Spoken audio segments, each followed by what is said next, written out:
मसीह खुदावंद के कुद्दूस नाम में आपको सलाम अर्ज़ करता हूँ। मैं पास्टर हनीफ़ आपकी खिदमत में हाज़िर हूँ। आज जो मैं आपके साथ बात शेयर करना चाहता हूँ, ये बड़ी आम सी बात है। लोग इस बात को बड़ा आम लेते हैं, लोग इसके ऊपर बहुत ध्यान नहीं करते हैं। कलाम मुक़द्दस में लिखा है ख़ुरूज 20 बाब में, तो अपने पड़ोसी की किसी चीज़ का लालच ना करना। ये एक बड़ा कमांडमेंट है। ये खुदा ने मूसा के थ्रू हम तक पहुँचाया है और इस कमांडमेंट को हमें बड़ी संजीदगी से लेना चाहिए। अपने अंदर झांकना चाहिए कि क्या हर एक निमत बरकत का मालिक जो है उसने मुझे नज़रअंदाज कर दिया है? क्या वो मुझे वो कुछ देने को तैयार नहीं है जो पड़ोसी के पास है? पहली बात तो यह है कि मत्ती की इंजील में जब खुदावंद यीशु मसीह ने नेक सामरी की स्टोरी सुनाई, उसमें आपको आपके पड़ोसी के बारे में बताया है कि तुम्हारा पड़ोसी है कौन।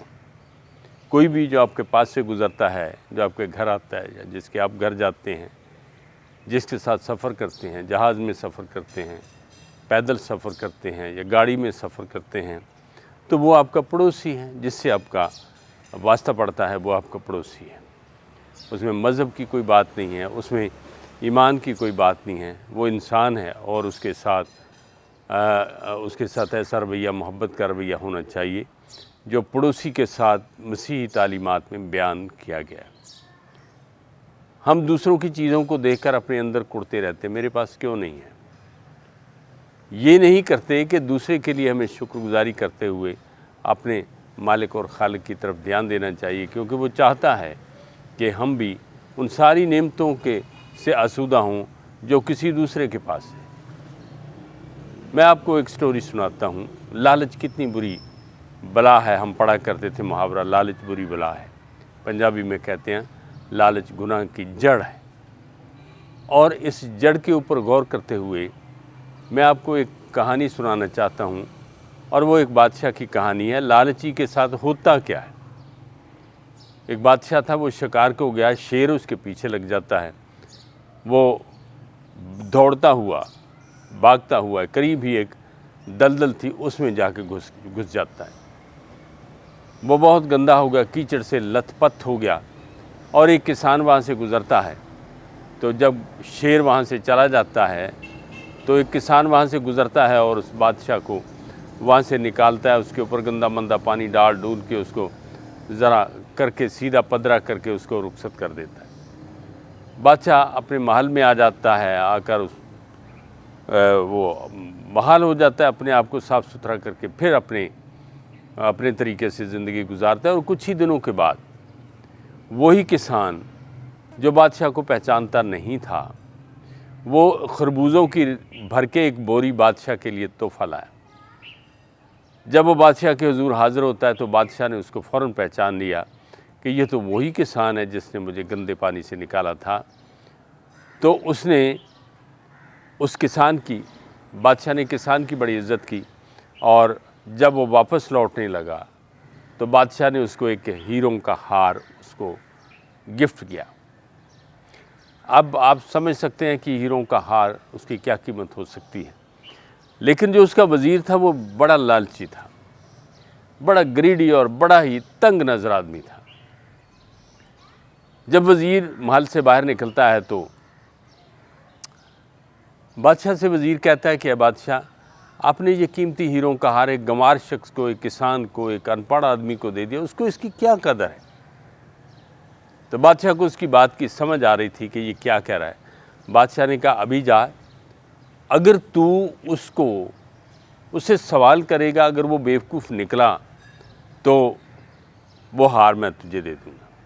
वो बड़ा खुश, वो भागता है और उस किसान को वापस ले आता है, बादशाह के हुजूर पेश कर देता है।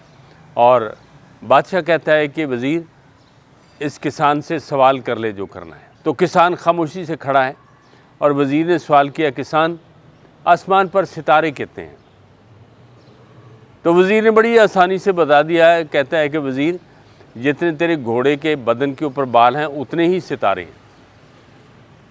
तो वज़ीर कहते हैं, इसको तो कोई गिन नहीं सकता। तो कहते हैं, आसमान के सितारों को कौन गिन सकता है। वज़ीर खामोश हो जाता है, शर्मिंदा होता है, क्योंकि उसके लालच ने उसको शर्मिंदा किया। बादशाह ने वज़ारत की कुर्सी किसान के सुपुर्द कर दी और वज़ीर को हुक्म दिया कि तू रोज़ाना 1 बोरी खरबूजों की मेरे लिए लाया करेगा। ये तो थी कहानी उस लालची वज़ीर की। अब हमें ये देखना है कि जब हम मसीह में ना थे तो हर तरह की बुरी ख्वाहिश, हर तरह की का अंदर गुनाह था। हम अंदर से और बाहर से 100% गुनहगार थे। जब खुदावंद यीशु मसीह ने हमारे लिए अपना खून बहाया, फिदिया दिया, कुफारा दिया, कीमत अदा कर दी, तो आप क्या समझते हैं कि हमारी कीमत जो थी वो 100% अदा कर दी गई। जब 100% कीमत अदा करके हमें उसने पाक भी ठहराया और रास्तबाज भी ठहराया, और उस रास्तबाजी में एक बात यह है कि तू अपने पड़ोसी की किसी चीज़ का लालच न करना। खुदा ये बयान करना चाहता है, सब ख़जानों का मालिक तो मैं हूँ। अब हम मसीहियों को ये सोचना है कि हम छोटी छोटी बातों में कहाँ लालच करते हैं। कहाँ हम लालच करते हैं कि मेरी तारीफ़ नहीं की गई, कहाँ लालच करते हैं कि मुझे ये कुर्सी चाहिए, कहाँ लालच करते हैं कि मुझे ये गाड़ी चाहिए, उसके पास है मेरे पास क्यों नहीं है। बाज़ लोग तो ऐसी दुआ भी कर देते हैं, खुदावंद तू उसका बेड़ा गर्क कर दे। मेरे अज़ीज़ों, लालच गुनाह की जड़ है। लालच से महफूज रहिए। जितना हम लालच करते हुए दूसरों की चीज़ों को देखते हैं और अपने अंदर कुढ़ते रहते हैं, उतना ही हमें खुदावंद यीशु मसीह की उस बड़ी बरकत, पाकीज़गी और रास्तबाजी के ऊपर ध्यान देना चाहिए। जब वो फरमाता है कि तुम आसमान की बादशाही और रास्तबाजी की तलाश करो तो ये सब कुछ तुमको मिल जाएगा। और सब कुछ हासिल करने के लिए आसमान की बादशाही की तलाश यानी पाकीज़गी और रास्तबाजी को जो उसने हमें इनाम के तौर पर दी है, उसका साथ कभी नहीं छोड़ना चाहिए। खुदावंद आपको बरकत दे।